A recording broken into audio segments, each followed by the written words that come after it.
ইন্নাল আবদাল মুমিনা ইয়ারা যুনুবাহু কান্নাহু কাঈদুন তাহতা জাবাল। ঈমানদার একটা গুনাহকে মনে করে আমার মাথার উপর একটা পাহাড়, এই পাহাড়টা আমার উপর যে কোনো সময় পড়তে পারে। ঈমানদার মনে করে একটা পাহাড় আমার উপর, এই পাহাড়টা আমার উপর পড়তে পারে। এই হাদিস দ্বারা বোঝা যায় ঈমানদার যখন কোনো গুনাহ করতে যায়, করার সময় তার মনের মধ্যে এই জিনিসটা আসবে, সর্বনাশ, আমার উপর একটা পাহাড়, এই পাহাড় আমার উপর পড়তে পারে। বলেন তো পাহাড় পড়লে মানুষ বাঁচে না মরে? তাহলে একজন প্রকৃত ঈমানদার ছোট্ট গুনাহকে আওয়াজ দিয়ে বলেন কিসের মতো মনে করবে? আপনাদের হাত পায়ে ধরে বলি, আজকে থেকে গুনাহ করার আগে কথাটা মনে রাখবেন, আমি একজন ঈমানদার, একটা গুনাহ আমার কাছে পাহাড়ের মতো মনে হওয়া দরকার। যদি দেখাইতে পারতাম, সিনাটা ফাইরা আপনাদেরকে দেখাইতে পারতাম কত কষ্ট নিয়ে কথাগুলা বলতেছি। একজন ঈমানদারের উচিত গুনাহ করার আগে চিন্তা করা আমার মাথার উপর একটা পাহাড়। আমি এই হাদিস পড়ে চিন্তা করি সর্বনাশ, পাহাড় পড়লে তো মানুষ বাঁচে না, এর মানে একটা গুনাহ মানুষকে শেষ করে দিতে পারে, একটা গুনাহ। এবার নবী বলেন ওয়া ইন্নাল ফাজিরা, পাপাচার বান্দা ইয়ারা যুনুবাহু কাযুবাব মাররা আলা আনফিহি, পাপাচার বান্দা একটা গুনাহকে মনে করে মাছির মতো, নাকের সামনে দিয়ে চলে যায় একটা মাছি, যে মাছিটা নাকের সামনে দিয়ে যায় আবার আসে, কোনো কেয়ার করে না। একটা মাছি আমার সামনে দিয়ে গেছে, গুনাহকে কোনো গুনাহ মনে করে না। পাপাচার বান্দা গুনাহকে গুনাহ মনে করে না, গায়ে হলুদের অনুষ্ঠান করে কিছু মনে করে না, সাউন্ড বক্স বাজায় গান বাজায় কোনো কিছু মনে করবে না, বিশাল বড় বড় গানের পার্টি করবে কিছু মনে করবে না। তার কাছে মনে হবে একটা মাছির ডানা আমার সামনে দিয়ে যায় আবার আসে। বলেন তো যদি ঈমানদার হয় ওই গুনাহ কিসের মতো মনে হবে? মনে থাকবে নি? এবার শোনেন, নবী বলেন যদি গুনাহ হয়ে যায় আল্লাহর কাছে তওবা করো, আল্লাহ তোমার জিন্দেগীর গুনাহগুলো মাফ করে দিবেন।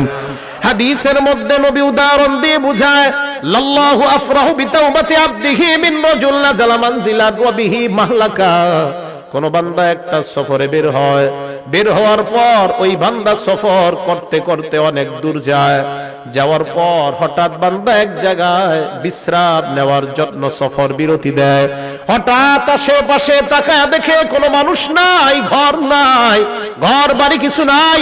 যেই কোনো মুহূর্তে তার উপর কোনো হিংস্র প্রাণী আক্রমণ করতে পারে, অথবা কোনো ডাকাত দল তার উপর আক্রমণ করতে পারে।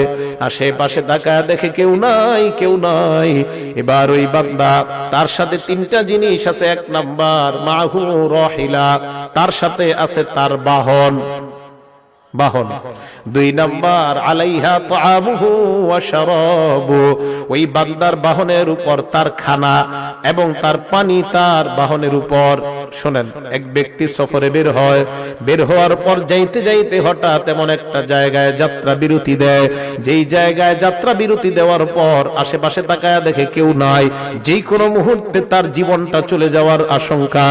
এমন একটা ভয়ঙ্কর মুহূর্তে ওই বান্দা এবার তার সাথে মাত্র তিনটা জিনিস, ওয়াবিহি মাহলাকা, প্রাণ নাশের আশঙ্কা, বাহু রাহিলা, তার বাহন আছে, খানা আছে, পানি আছে, আর কিচ্ছু নাই। বান্দা চিন্তা করলো একটু ঘুমায় নেই, ঘুম থেকে ওঠার পর আবার সফর শুরু করব।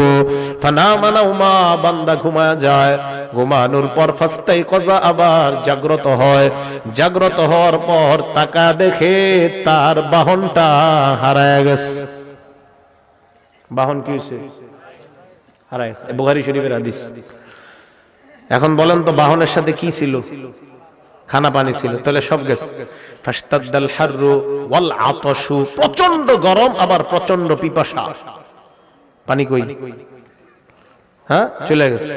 বান্দা চিন্তা করে সর্বনাশ, আমি আমার বাহন হারিয়ে ফেললাম, খাবার হারিয়ে ফেললাম, পানি হারিয়ে ফেললাম, কি করা যায়? বান্দা চিন্তা করে আবার যদি ঘরে ফিরে যাই সম্ভব না, যদি আমি আবার আমার গন্তব্যের দিকে রওনা হই তাও সম্ভব না, কারণ খানা পানি বাহন কিছুই নাই। এবার বান্দা আল্লাহর উপর ভরসা করে চিন্তা করে এই জায়গায় ঘুমায়া যাই, যেন ঘুমের মধ্যে আমার মরণ হয়ে যায়। পিছনেও যাবো না, সামনেও যাবো না। বান্দা ঘুমায়া যায়, শোনেন, বান্দা ঘুমায়া যায়, ফাস্তাইকাযা, ঘুম থেকে জাগ্রত হয়, হঠাৎ হওয়ার পর দেখে তার বাহন খানা পানি নিয়ে উপস্থিত হয়ে যায়। হাদিসটা বুঝছেন? হাদিসটা বুঝছেন নি সবাই? কিছু কয় না, বুঝছেন নি? আচ্ছা, এই যে বাহন আসলো, খানা আসলো, পানি আসলো, বান্দা যে হারাইলো, হারানোর পর আবার ফিরে পাইলো, কেমন খুশি? অনেক খুশি না? নবীজি বলেন এত খুশি হয় বিশিদ্দাতিল ফারহি, খুশির অতি সহ্যে। গ্রাম্য বাংলায় কই খুশির ঠেলায়। কি কয়? খুশির ঠেলায় আল্লাহ রে কয় আল্লাহুম্মা আনতা আব্দি ওয়া আনা রাব্বুকা, আল্লাহ আপনি আমার গোলাম, আমি আপনার রব। হ্যাঁ, আল্লাহ রে কয়, মানে এ জানে না এর মুখ দিয়ে কি বের হইছে কইতে পারে না। ঠিক আছে না কথাটা? আলে হাদিস ভাই থাকলে কেউ জবাব দেন, এই হাদিসের জবাব দেন। এই হাদিসের কি জবাব? বুখারী শরীফের হাদিসই তো আসেনি এলাকায়। হ্যাঁ, আলে হাদিস ভাই আছে এলাকায়?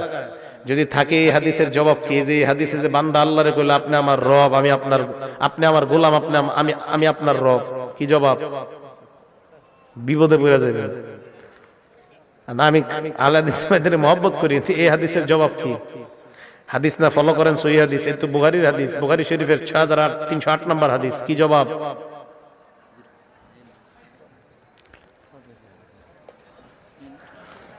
এর মানে বোঝা যায় বান্দার মাথা ঠিক ছিল না। আল্লাহরে কি বলছে বান্দার মনে নাই। বান্দা আল্লাহরে খুশির ঠেলায় বলছে আল্লাহ আপনি আমার গোলাম, আমি আপনার রব। নবী বলেন এই বান্দা হারিয়ে যাওয়া বাহন ফিরে পাওয়ার পর যে পরিমাণ খুশি হয়, একজন বান্দা গুনাহ করার পর তওবা করলে এর চাইতে কোটি গুণ বেশি আল্লাহ খুশি হয়ে যায়। আল্লাহ এত খুশি হয় বান্দা গুনাহ কইরা তওবা করে আল্লাহর কাছে। তাহলে বলেন আজকে থেকে আমরা ওয়াদাবদ্ধ, গুনাহ করার পর কাউকে বলবো না, বলবো একমাত্র একজনকে। আওয়াজ দিয়া বলেন তিনি কে? আল্লাহ তুমি আমার হাত দিলা, পা দিলা, চোখ দিলা, মাবুদ কত গুনাহ করলাম, চোখের মাধ্যমে, হাতের মাধ্যমে, পায়ের মাধ্যমে। আল্লাহ আমার সন্তান যদি কষ্ট পায়, আমি কষ্ট পাই, মাবুদ আমিও গুনাহ করলে তুমিও তো মনে হয় এরকম কষ্ট পাও, কারণ তুমি না আমারে কত মায়া করে বানাইলা। আল্লাহ না আমারে আপনারে মায়া করে বানাইছে। আপনার ছেলে কষ্ট পাইলে আপনার কত কষ্ট লাগে, তো আল্লাহ আমারে আপনারে বানাইছে। এই হাতটা দিয়ে যখন গুনাহ, আল্লাহকে বান্দা এই হাতটা তো গুনাহ করতে দেই নাই।